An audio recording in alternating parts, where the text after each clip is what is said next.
नानांना आधी या गोष्टीचा विसर पडलेला आहे की नाना काँग्रेस सोडून भाजपमध्ये गेले होते. त्यावेळेस नानांनी काय केलं होतं? आम्ही तसं तर काही केलं नाही. नाना विधिमंडळाचं अधिवेशन चालू असताना नागपूरच्या अधिवेशनाच्या काळात काँग्रेस सोडून भाजपामध्ये गेले होते.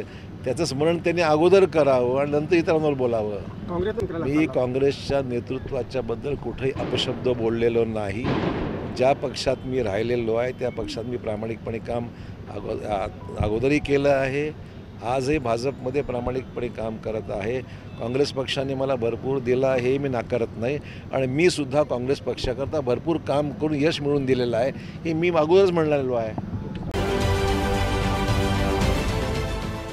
देश विदेशातील प्रत्येक घडामोडींचे लाईव्ह अपडेट मिळवण्यासाठी आता साम टीव्हीच्या सर्व सोशल मीडिया प्लॅटफॉर्मला लाईक, फॉलो आणि सबस्क्राईब करा.